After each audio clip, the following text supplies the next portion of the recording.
Aujourd'hui, le monde du message a été récemment secoué par l'élection présidentielle américaine. J'aimerais qu'on commence par là. Et pourquoi le monde du message était agité? À cause de cette dernière élection américaine, parce que prétendument, je dis bien prétendument, William Branham aurait prédit qu'une femme deviendrait présidente des États-Unis d'Amérique. Et une fois qu'une femme deviendrait présidente des États-Unis d'Amérique, ce sera l'un des signes de la fin des temps, parce que sous la gouvernance de cette femme, la bombe atomique va tomber sur les États-Unis. Donc ce sera la fin. C'est l'une de ces visions qu'il a eu, prétendument avoir reçu de la part du Seigneur, comme quoi la sixième lui montrait la montée d'une femme puissante aux États-Unis, et la septième qui suivrait immédiatement la sixième, il avait vu tout le territoire des États-Unis qui n'était que cendres, cratères et fumée, emporté par une bombe atomique, comme dit Branham, russe. Alors donc du coup, avec tout ce qui se passe dans le monde, avec la guerre en Ukraine, avec Israël là-bas au niveau du Moyen-Orient, et avec la présidentielle américaine, ça formait déjà un cocktail pour permettre aux branhamistes d'haranguer davantage de foules pour dire notre prophète avait prédit. Le temps est déjà arrivé, bientôt là, il y aura l'explosion atomique des États-Unis. C'est une évidence que l'enlèvement c'est pour bientôt. Parce qu'avant que la bombe tombe, bon, dans certaines déclarations, la bombe devrait tomber avant l'enlèvement. Dans d'autres, la bombe doit tomber après l'enlèvement. Bon, on ne sait pas les problèmes du message qui sont là-bas aux États-Unis.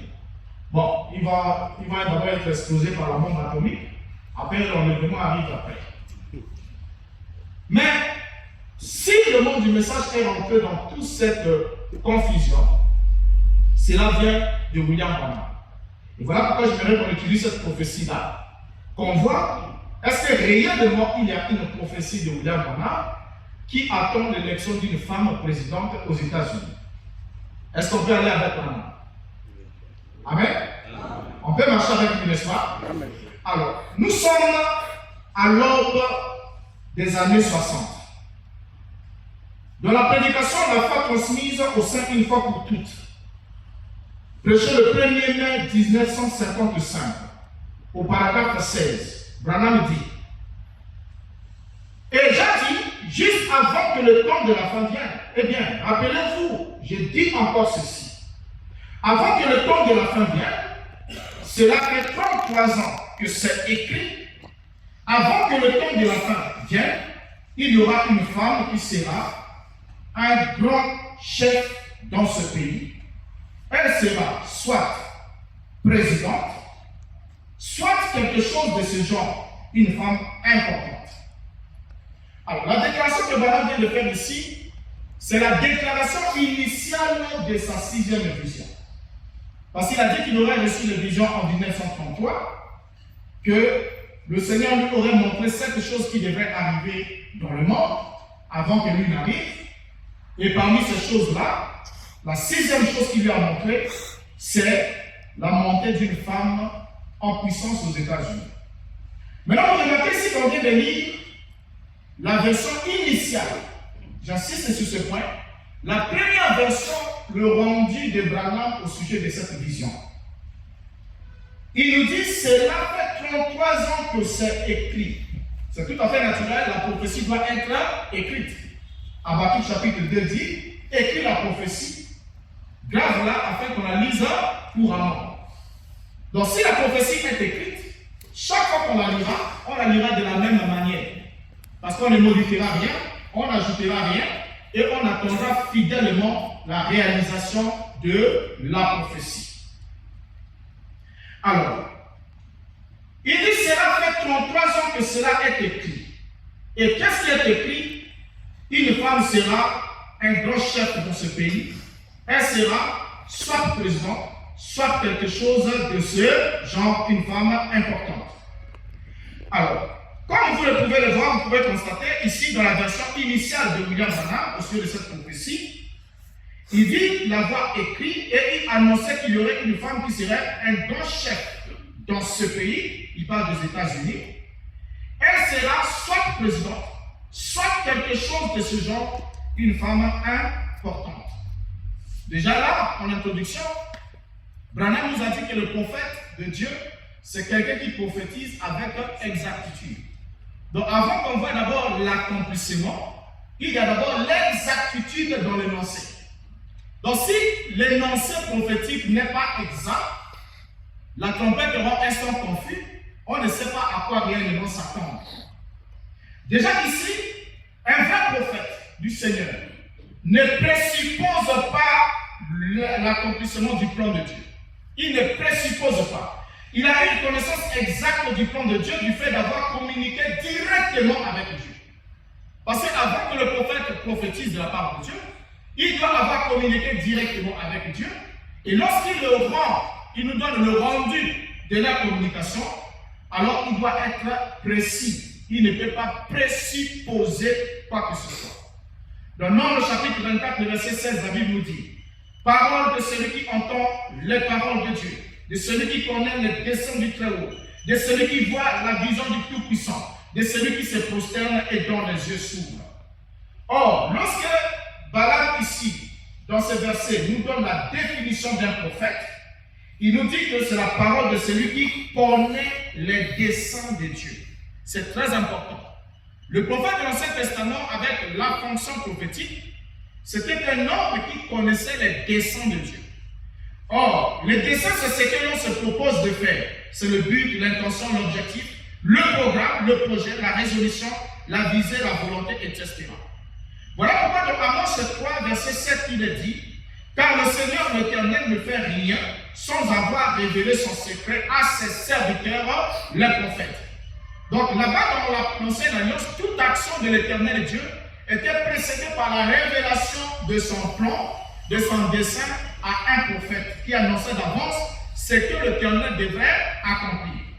Ainsi, un vrai prophète est un porte-parole autorisé de Dieu et qui relate avec précision les événements passés. Il répond aussi avec précision aux besoins du présent et il fait des prédictions précises sur l'avenir grâce à l'inspiration divine. Pourquoi? Parce qu'il est mandaté par Dieu et il fait preuve de cohérence en ne se contredisant pas et en ne contredisant pas aussi les prophètes précédents ni la volonté de Dieu. Ça sont les qualités vraiment d'un prophète. 1. Il est censé parler avec cohérence en ne se contredisant pas. Il ne doit pas d'abord se contredire lui-même. Et ensuite, il ne doit pas contredire les prophéties qui l'ont précédé. Et en troisième lieu, il ne doit pas contredire la volonté de Dieu. Alors, le vrai prophète est le serviteur de Dieu. Et Ésaïe chapitre 46, verset 10 nous dit: j'annonce dès le commencement ce qui doit arriver et longtemps d'avance ce qui n'est pas encore accompli. J'ai dit mes arrêts subsisteront et j'exécuterai toute ma volonté. Alors, ici, Branham vient de nous dire que sa vision a été écrite. Ce qu'il a dit, c'est normal. Habakkuk chapitre 2, verset 2 nous dit: l'Éternel m'adressa la parole et il dit: écris la prophétie, garde-la sur des tables afin qu'on la lise couramment. Ainsi, en disant, il y aura une femme qui sera un grand chef dans ce pays, elle sera soit présidente. Branham emploie le futur dans son narratif. Nous comprenons bien qu'il nous annonce ici un événement futur. Donc la vision était un événement futur et local. Donc un grand chef dans ce pays. Quel pays? Les États-Unis d'Amérique. Mais seulement, dans cette prophétie, cette prédiction initiale, nous entendons Branham dire: elle sera soit présidente, soit quelque chose. Il utilise le terme soit. Or, en utilisant le terme soit, la conjonction soit introduit une hypothèse qui amène dans le champ de la probabilité. On n'est plus dans le domaine de la précision. On ne sait pas exactement, précisément à quoi s'attendre.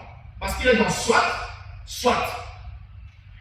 L'emploi de soit ici, dans cette prédiction de Branham, prouve que cette dernière n'était pas une vision de source divine. C'est le premier élément. La vision n'était pas d'une source divine, Car la vision qui est une source divine doit être claire, doit être précise, c'est-à-dire elle ne doit pas laisser une place ni à l'approximation, ni à l'incertitude, ni encore au doute, ou en bref, elle ne doit pas laisser une place à l'ambiguïté. Alors, la vision venant de Dieu doit être précise, c'est-à-dire qu'elle doit fournir une information sans équivoque. Or, lorsque Branham nous dit, elle sera soit, Branham prouve qu'il n'avait pas perçu nettement l'objet de sa vision. Parce que la vision, c'est Dieu qui est censé montrer quelque chose à la personne. Donc, si Branham avait vu une femme monter au-dessus des États-Unis, c'est une chose, mais Branham devait attendre l'interprétation de la part de Dieu. Si c'est Dieu qui lui a montré une vision, Dieu devrait aussi lui donner l'interprétation de la vision. Et il devrait savoir avec précision de quoi est-ce qu'il est question. Est-ce que ce sera une femme littérale ou bien ce sera une femme symbolique?